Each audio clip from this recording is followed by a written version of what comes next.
السلام علیکم ورحمۃ اللہ وبرکاتہ۔ شرعی مسائل کی اس نشست میں آپ تمام حضرات کا استقبال ہے۔ اللہ تبارک و تعالی ہمیں دین سیکھنے، سمجھنے اور اس پر عمل کرنے کی توفیق نصیب فرمائے۔ کچھ مسائل کے جوابات پیش کیے جا رہے ہیں،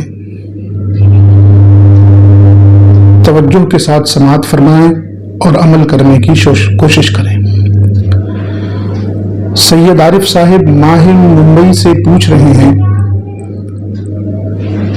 سوال یہ ہے کہ کچھ لوگ اونچی ٹوپی لگاتے ہیں، کچھ مخصوص ٹوپی لگاتے ہیں جسے تاج الشریعہ کی ٹوپی کہا جاتا ہے، ڈیزائن والی، اور کچھ لوگ گوٹی والی ٹوپی لگاتے ہیں، کچھ کڑھائی والی برکاتی ٹوپی لگاتے ہیں۔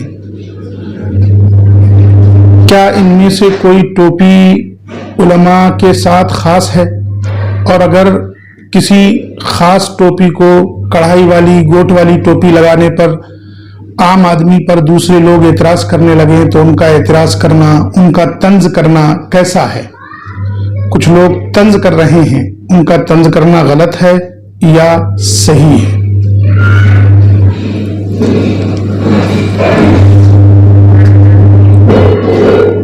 دیکھیے عارف صاحب، آج کے اس دور میں ٹوپیاں مختلف شیوخ کی طرف منسوب کر دی گئی ہیں، حالانکہ حقیقت یہ ہے کہ اس نسبت کا بھی کوئی خاص مطلب نہیں ہوتا۔ یعنی یہ ضروری نہیں ہے کہ جو ٹوپی جس کی طرف منسوب کی گئی ہو وہ ٹوپی اس نے پہنی ہو یا اس طرح کی ٹوپی وہ پہنتا ہو، بلکہ لوگ اپنے حساب سے مخصوص ڈیزائن بناتے ہیں اور پھر اسے کسی بھی پیر کی طرف، کسی بھی مرشد کی طرف، کسی بھی شیخ کی طرف منسوب کر دیتے ہیں۔ جیسے ہم اور آپ سبھی سنتے ہیں، یہ برکاتی ٹوپی ہے، یہ رضوی ٹوپی ہے، یہ ازہری ٹوپی ہے، یہ اشرفی ٹوپی ہے، حالانکہ ان کا کوئی خاص مقصد نہیں ہے۔ ایسا نہیں ہے کہ وہ کوئی ٹوپی خاص فرقہ ہی پہن سکتا ہے، دوسرا نہیں پہن سکتا۔ اسی طرح جیسے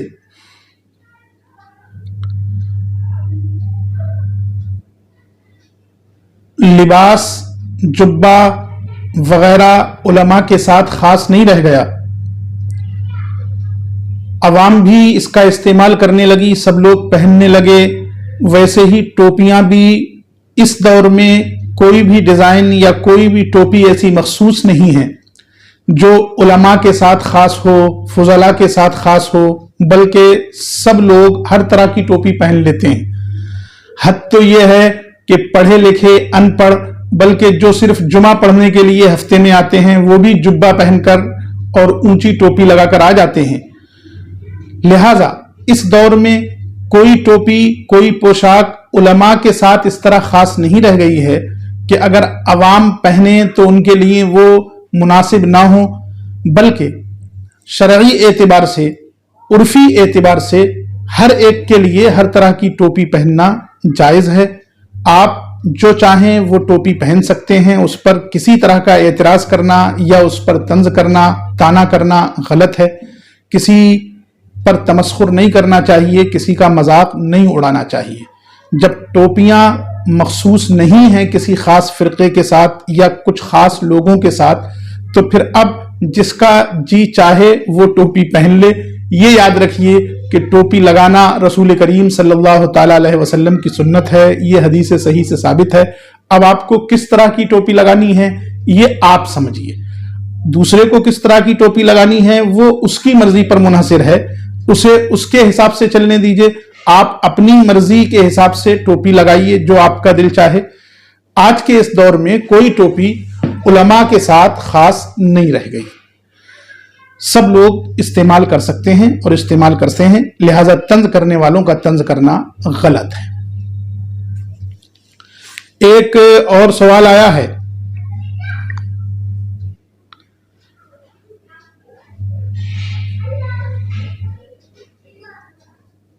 محمد ناظر صاحب پوچھ رہے ہیں جو فی الحال سعودی میں ہیں.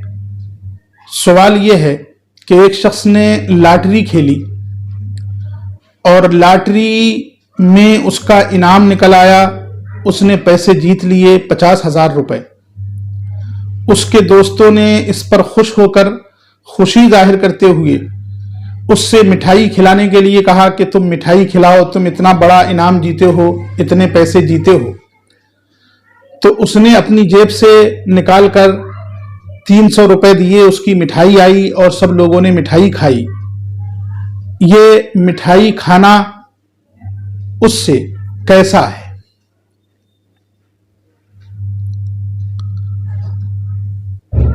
ہماری نوجوان نسل دین سے اور دینی احکام سے شریعت پر عمل پیرا ہونا تو درکنار, شریعت کے احکام کا علم حاصل کرنے سے بھی اتنی دور ہو گئی ہے کہ اب ان کے ذہنوں میں حلال و حرام کا فرق نہیں رہ گیا. وہ یہ جانے بغیر کہ کہاں ہمیں خوشی ظاہر کرنا ہے اور کہاں ہمیں افسوس ظاہر کرنا ہے, اپنے حساب سے جو ان کے دل میں آتا ہے وہ کرتے ہیں. لاٹری کی جو بھی صورتیں ہیں زیادہ تر جوئے ہی کی صورتیں ہیں. کہیں کوئی شاذ و نادر ایک آدھ صورت نکل آئے جس میں جوا نہ ہو تو ایک الگ بات ہے, ورنہ لاٹری جہاں تک ہم نے سمجھا ہے جوئے ہی کا دوسرا نام ہے. اور جوا اس کی حرمت نص قطعی سے ثابت ہے, اس کی حرمت کا کوئی انکار نہیں کر سکتا.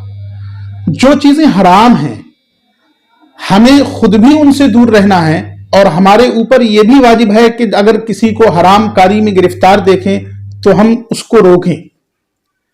اگر روک نہیں سکتے تو کم از کم دل میں اسے برا سمجھیں.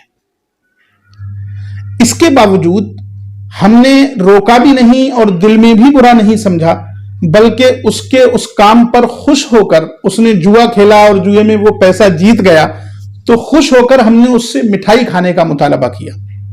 ظاہر ہے کسی کے حرام کام میں گرفتار ہونے پر خوش ہونا یا کسی کو حرام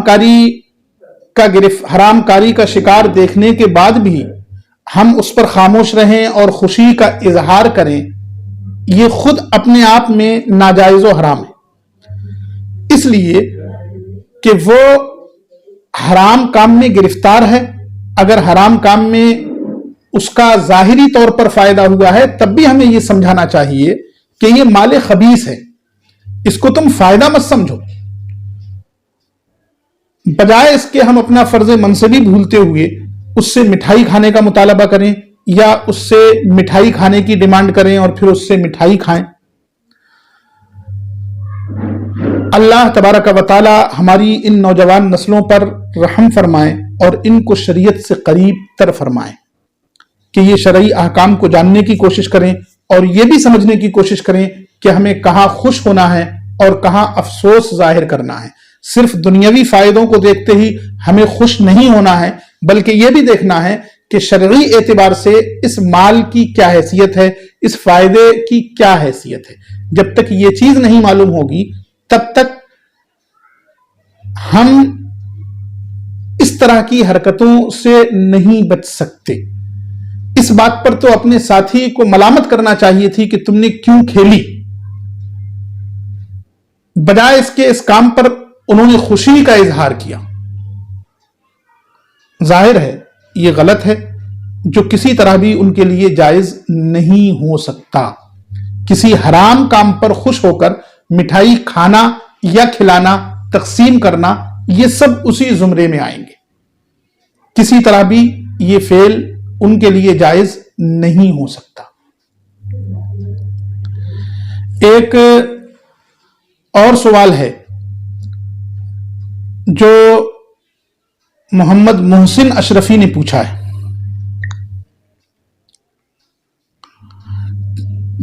چاپا چھتیس گڑھ سے یہ پوچھتے ہیں کہ وہ روایت جو بیان کرتے ہیں مقررین کہ نبی کریم صلی اللہ تعالی علیہ وسلم پر ایک بوڑھی عورت کوڑا ڈال دیتی تھی, ایک دن اس نے کوڑا نہیں ڈالا تو رسول کریم صلی اللہ تعالی علیہ وسلم اس بڑھیا کی عیادت کے لیے گئے. کیا یہ روایت صحیح ہے؟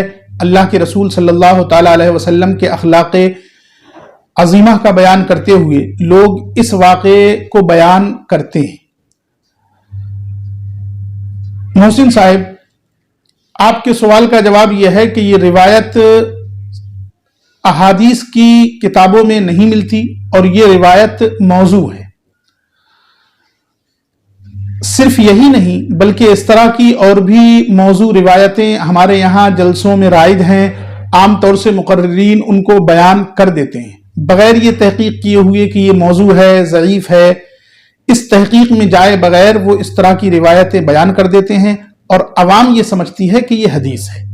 مقررین کو بھی احتیاط کرنا چاہیے اور عوام کو بھی اگر کوئی حدیث کے نام پر کچھ بیان کر رہا ہے تو اس میں جو سمجھدار لوگ ہیں وہ یہ جاننے کی کوشش کریں کہ یہ حدیث کی کس کتاب میں۔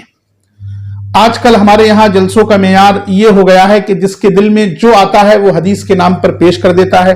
اللہ تبارک و تعالی ہم سب کی ہدایت فرمائے، خاص طور سے ہمارے واعظین کو یہ توفیق نصیب فرمائے کہ وہ حدیث میں بیان کی جانے والی روایتوں کی پہلے تحقیق کر لیں کہ یہ روایت کسی کتاب میں ہے یا نہیں ہے۔ یہ روایت اتنی مشہور ہو چکی ہے کہ اور بھی کئی لوگ اس سے پہلے اس طرح کا سوال کر چکے ہیں کہ یہ روایت کس کتاب میں ہے یا اس روایت کی اسنادی حیثیت کیا ہے، معنوی حیثیت کیا ہے۔ یہ روایت ہے ہی نہیں کسی حدیث صحیح کی کتاب میں۔ احادیث کی کسی کتاب میں جب ملتی ہی نہیں تو پھر اس کے صحیح یا ضعیف ہونے کی تحقیق کہاں سے کی جائے۔ بہرحال یہ روایت لوگوں کو نہ بیان کرنا چاہیے اور نہ ہی عوام کو اس پر یقین کرنا چاہیے۔ اگر رسول کریم صلی اللہ تعالیٰ علیہ وسلم کے خلق عظیم کی بات ہے تو صرف اس روایت کا سہارا کیوں لیا جائے؟ آپ کا خلق عظیم تو وہ ہے کہ بے شمار واقعات سے یہ بات ثابت ہے کہ آپ کا خلق کتنا عظیم تھا۔ وہ جو روایات صحیحہ میں آئے ہیں، بجائے اس طرح کے واقعات، موضوع و من گھڑت روایات بیان کرنے کے، ہم ان واقعات کو بیان کریں جو احادیث صحیحہ میں وارد ہوئے ہیں اور مفسرین و محدثین نے اپنی کتابوں میں درج فرمائے ہیں۔ خلاصہ یہ کہ یہ روایت بے بنیاد ہے، اس کی کوئی اصل نہیں ہے۔ امید ہے کہ آپ اپنے سوال کا جواب سمجھ گئے ہوں گے۔ اللہ تبارک و تعالی ہمیں سمجھنے سمجھانے کی توفیق نصیب فرمائے، آمین۔ السلام علیکم ورحمۃ اللہ وبرکاتہ۔